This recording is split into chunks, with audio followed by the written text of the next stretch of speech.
the adventures of Rocky and Bullwinkle and Friends.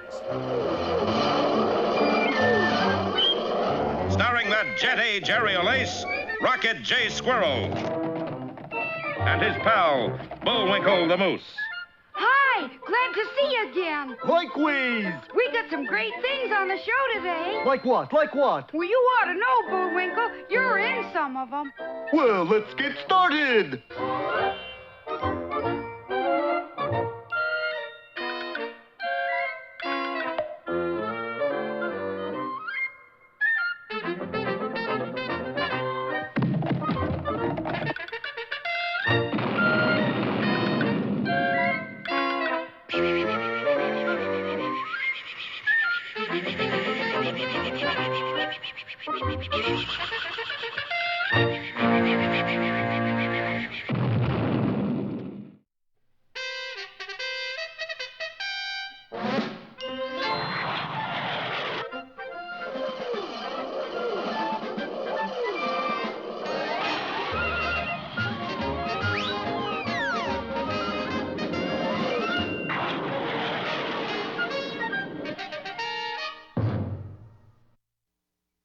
Well, the whole silly business started with a theory by Professor Werner von Beige. I figured that the North Pole is so heavy with ice that it's starting to wobble like this. And the new North Pole is really going to be the West Pole. Wild, nicht wahr? At first, the professor's theory didn't impress the world scientists very much. I tell you, Sir Basil, Von Beige has flipped his wig. Ho, ho, ho, that's ripping. What did he say, Basil? He said Von Beige has inverted his rudder toupee.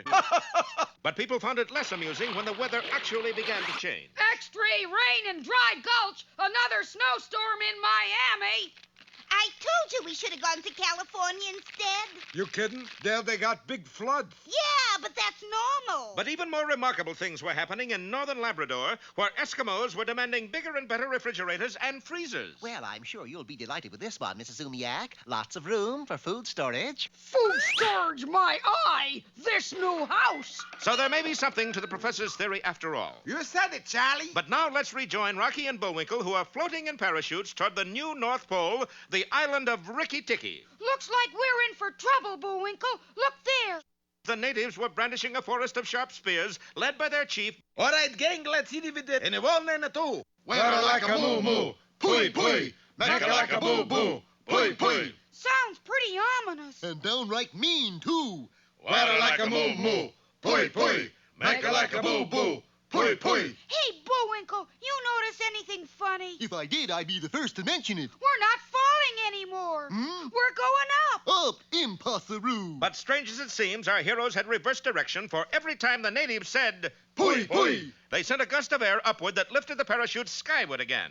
Wara-laka-moo-moo, pui-pui, meka-laka-boo-boo, pui-pui. Hold it, you guys. What kind of spear dance is that? Who wrote those lines? You write them, Colonel. Take that man's name and serial number. But, Colonel, you ask him question. When I want a honest answer, I'll tell him you am.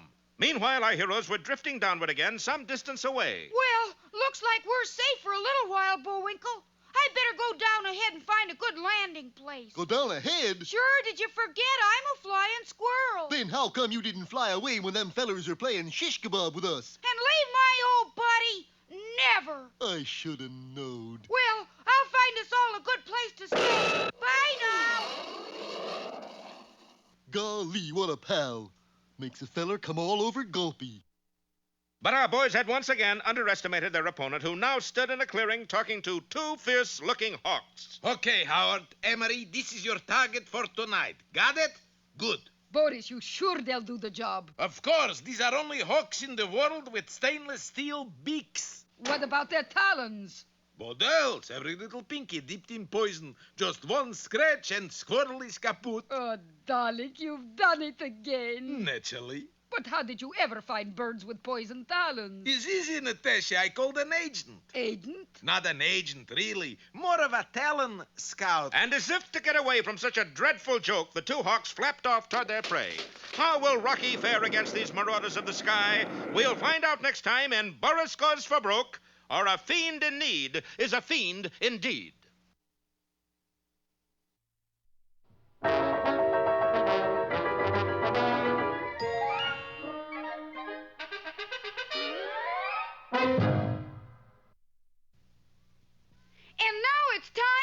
for that jolly juggler, Bullwinkle. Oh, dear. 3 at once. 1, 2, And now here's a feature you're sure to like. 3.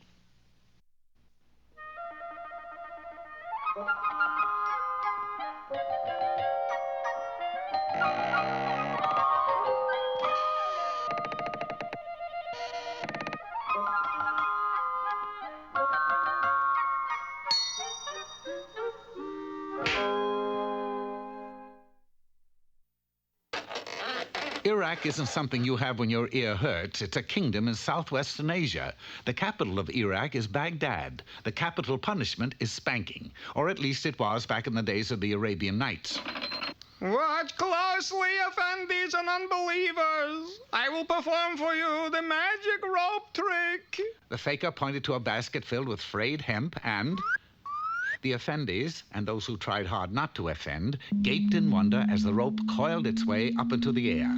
I will now ascend the rope. Hand over hand, up he went, higher and higher, until he was parallel with a window in a minaret. Just a moment, you. You got license to ascend magic rope? I look in pocket and see. Ah, the price of forgetfulness. The poor man had no pockets, no license, and no grip on the rope.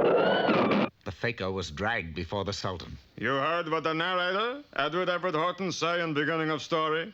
Capital punishment is spanking. Give him 40 whacks.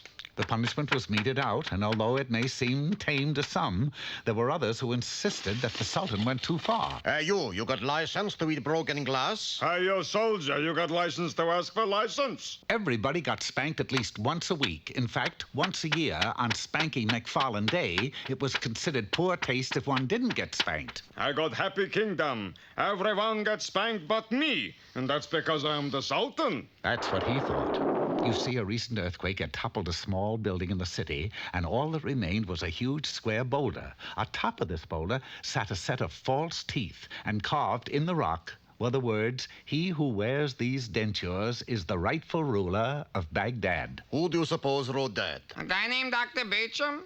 It didn't matter who wrote it. The important thing was that someone had to be found who could wear the teeth. I got first crack at it. But you already got mouthful of teeth. A minor detail. The palace was 4 stories high, so was the Sultan, else he wouldn't have had nerve enough to jump off. Well, Sultan, you're going to be all right. You lose every tooth in your head, but you're going to be all right. As soon as he was well enough to walk, the Sultan appeared before the boulder. Everybody look. I will put these false teeth in my mouth, and I will be rightful ruler, which I am anyway. But it wasn't meant to be, for the teeth snapped and bit his finger. Yow! When the word spread that Baghdad was now Sultanless, every Baghdadian applied for the job. According to the medical reports, there were 50,000 broken fingers that day. Lawyers could no longer point an accusing finger, secretaries couldn't dial phones, but the worst part of all was that no one sat on the throne. Oh, Grand Vizier, the city is being taken over by mob rule. How do you know? 'Cause I am one of the mob. Baghdad might have fallen just as Rome did, except for one thing. A cow, plodding, gentle creature that she is, walked up to the boulder, took the false teeth, and put them in her mouth. That's the rightful ruler of Baghdad. It was written, and so it was. Order was restored in the city, and before long, the new Sultan was dispensing justice far and wide. Go ahead, Grand Vizier. Ask the Sultan about the Crimean situation. The Sultan refuses to talk. All she gives is a quart of milk. Well, she got to say something, or else she ain't no Sultan. Sultan, who killed Cock Robin? See, she don't say nothing. I got good idea. Let's get rid of her. Wait, we give last chance. Sultan, women in east side of Baghdad refuse to wear gunny sacks. What should they wear? Let's jump him. No, look. Sultan is about to speak. Moo, moo. Thus it was that the women on the east side started wearing muumuus. They were happy, the Grand Vizier was happy, and the Sultan was happy. Life in Baghdad went along swimmingly. And then, on a fateful day in October... What is it, Halloween? It's the Phoenicians, Grand Vizier. They are attacking us. Yes, and at that very moment, the Phoenician army was swarming over the city walls. They will make a final assault in a second. Quick, Sultan, do something. Yes, tell them what Sherman said about war. The Phoenician commanders had heard about the cow who ruled Baghdad, and they stood patiently waiting for her to speak. Moo. That word moo again. Only this time it proved the cow's undoing, for moo in Phoenician means drop dead. This so infuriated the invaders that they launched a dreadful assault. One that overran Baghdad in 10 seconds. A new sultan, or rather the old one, was put back on the throne, and Baghdad was forced to pay an enormous tribute to our conquerors. As for the poor cow, she was so frightened that she never spoke again. This, of course, made the sultan very happy, and he treated the cow royally. She's the only female around here who keeps her mouth shut.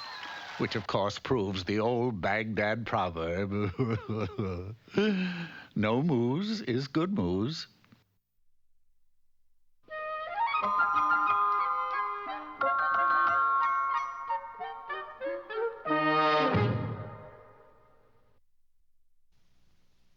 Today's lesson is mighty important, remember?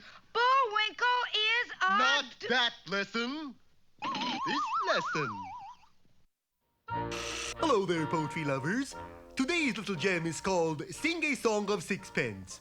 Sing a song of sixpence, a pocket full of rye, 4 and 20 blackbirds baked in a pie. Everything okay in there?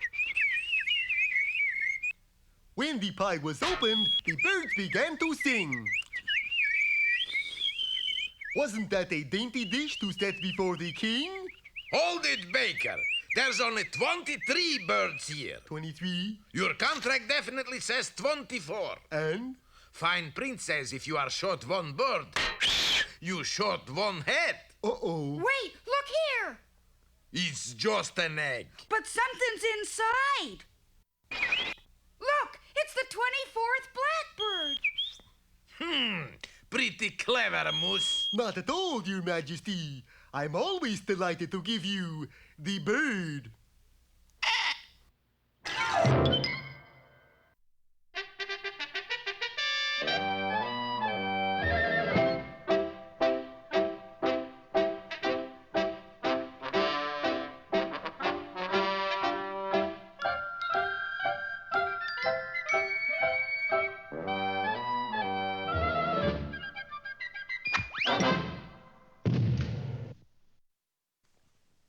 Hello out there, Peabody, Wayback, and Loser here. The loser is Sherman.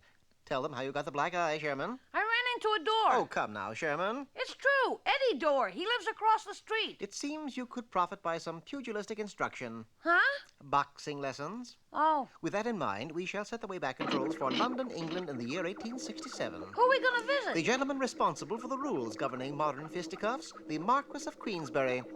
Although we've used the Wayback extensively in the past, it hadn't lost any of its punch. For there we were inside Foot's Athletic Club. Standing in the center of a boxing ring stood the Marquis of Queensbury himself, and what appeared to be two pugilistic contenders. You've heard my rules, gentlemen. See that you abide by them. Ready, set, proceed. With that, the two combatants dashed pell-mell at each other to engage in a most graceful exhibition of the minuet. They're not fighting, Mr. Peabody. Keen observation, Sherman. The exhibition lasted 2 hours, and when it was over, we quickly cornered the Marquis. I should like to devise rules for boxing, but I've never been in a fight in all my life. We can fix that, Mr. Queensbury. Sherman grabbed a bucket of water and handed it to the Marquis. You see that fellow standing in line over there? Pour this bucket over his head. Willing as they come, the Marquis went over and followed Sherman's instructions to the letter. Oh, you did that. I did. Why do you ask? Here it comes, Mr. Peabody. He'll get it for sure. But instead of hitting him, the fellow shook hands. Oh, thank you, mate. I've been standing in this ruddy line all day waiting to take me shower. Now I've had it, and I can go see my Daisy. That having failed, Sherman suggested we adjourn to the Epsom Downs racetrack. The horses are rounding the far turn and heading for the last jump. Oh, Jove, this should be a smashing finish. Here, Mr. Queensbury, take this detour sign and put it in the middle of the track. Hurry! Queensbury had just passed the sign as Sherman had instructed when the horses thundered up to it, read it, made a sharp turn to the right, and ran off directly into the clubhouse. Who is responsible for that ruddy detour sign? He is. I guess you're going to give him what's coming to him now, huh? I certainly am. Here, sir, is a reward of £5,000. It seemed as though a holdup had been in progress inside the clubhouse when the horses galloping through had put a timely stop to it.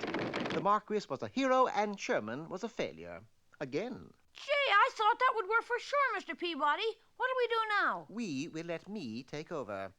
Noticing it was exactly 4 o'clock, I called to a passing waiter. Your pleasure, sir. A cup of tea for me, a cup of tea for the boy, and the Marquis of Queensbury would like a cup of coffee. This, of course, was against all English tradition, and the waiter found it impossible to control himself. All for your tea time, eh? I'll teach you blinking traitor. So far, so good for part 1 of my plan, and wasting no time, I quickly put part 2 to work. Stepping between them, cease! I should like to call it to your attention. This is hardly the place for such activity. Righto, then. I'll meet you in the gym at 5 o'clock. Gracious. Now I see what you mean by a set of rules for boxing. Chap could get injured this way. You better dash home, Mr. Queensbury, write some rules, and then get to the gym. The Marquis heartily agreed. Unfortunately, 1 hour later, he still hadn't arrived with the rules. That Marquis is a ruddy chicken. No, he isn't. Here he comes now. Oh, I'm sorry to hold things up, but I had to pick up this suit of armor. I seized the rules for boxing he had written, and sure enough, Rule 1 stipulated the combatants could wear any raiment they wished. Well, if that's the case, I'm going to use this here bloomin' battle axe. Mr. Peabody, they'll kill each other. Quick, Sherman, I need a dictionary and a penknife. The knife Sherman had. The dictionary was found in a nearby locker. What are you going to do, Mr. Peabody? Whittle. What else?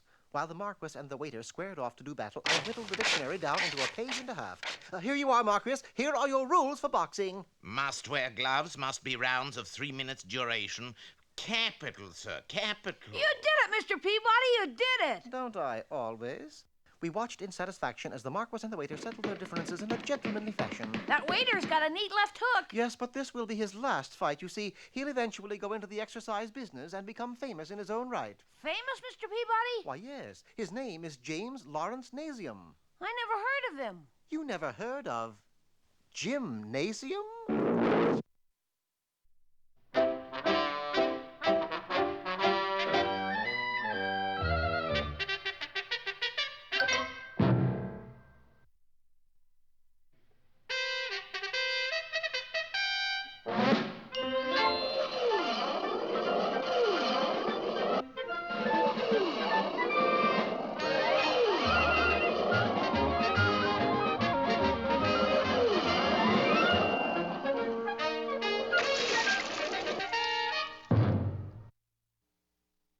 Well, last time, you remember, as our heroes were trying to land on the island of Rikki-Tikki, Rocky slipped out of his parachute harness and began to reconnoiter the island.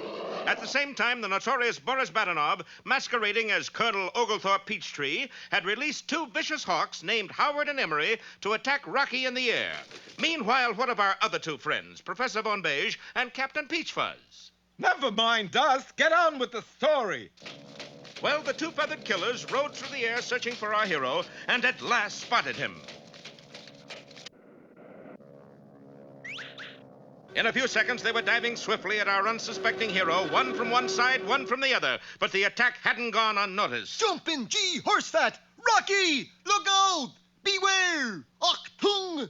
It was no use. Rocky was too far below to hear Bullwinkle's bellowing. Well, I can clout one of them hawks anyway. And Bullwinkle hurled his binoculars down at the attackers. Unfortunately, they went right past the hawks and... Ow! Yes, the heavy glasses knocked Rocky into a spin just as his 2 pursuers closed in on him. As a result... Yes, the 2 hawks had destroyed each other as a result of Bullwinkle's wily stratagem. No, it was more of a sidearm curveball. But... Almost a knuckler. I mean... And I took a little off it, too. Well, anyway, Rocky finally recovered enough to pull out of his spin. Gee, I must have hit an air pocket. Meanwhile, in the clearing below, Boris was unaware of what had happened until... Ow! What is it, darling? These glasses fell out of sky and... Oh, boy. What is it, Boris? You don't suppose there really is somebody up there who's watching all the time? Not through these, anyway. Look. Property of Bullwinkle Moose. Give me those. And as Boris looked through the glasses... Moose is okay, Squirrel is okay, hawks are kaput. Oh, Natasha, do you ever get these days where everything goes right? No, knock 'em off, Squirrel, Colonel Buona. No, after him, you idiots. No. And remember, first idiot to catch him gets Squirrel Tail for his radio aerial. See? You got to provide worthwhile incentives, Natasha. Only one thing, Boris. Yes? Why we're doing all this? What? What is your fiendish plot? I thought you'd never ask. Hold that! Everybody hold that! That's better. Now, fiendish plot. It all starts with the professor's theory. Too much ice at North Pole. World tips over this way and we got new North Pole, right? Right. And this very island will be the new North Pole. But what's that got to do with Think, Natasha, who lives at North Pole? penguins? That's South Pole. Who lives at North Pole? Give me a hint. You know, jingle, jingle la la la. Swiss bell ringers. No. With a beard and the ho ho ho ho and jingle bell. I've got it, Boris. Who? Mitch Miller. Yeah. No, you idiot woman. Santa Claus. Boris, you say the naughty word. It's all in a good cause, Natasha. What cause? Santa Claus? You mean? Yes. I, Boris Bedenoff, am going to be the new Santa. How about that, Natasha? Natasha? She fainted. But we'll find out more about Boris's mad scheme in our next episode, The Fright Before Christmas, or A Visit from St. Nicholas.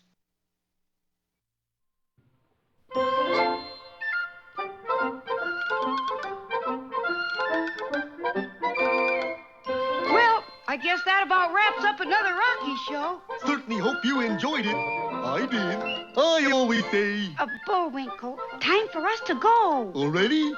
Okay, but first, here are some of the people who made this show impossible.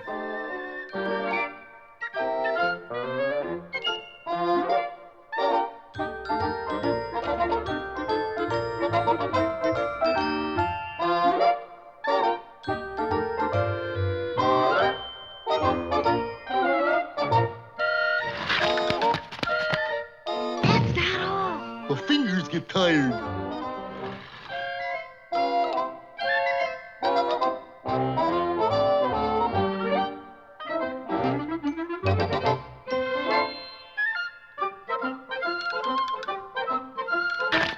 Oop! Got away from me again. Well, see you next time. Ready, Bullwinkle?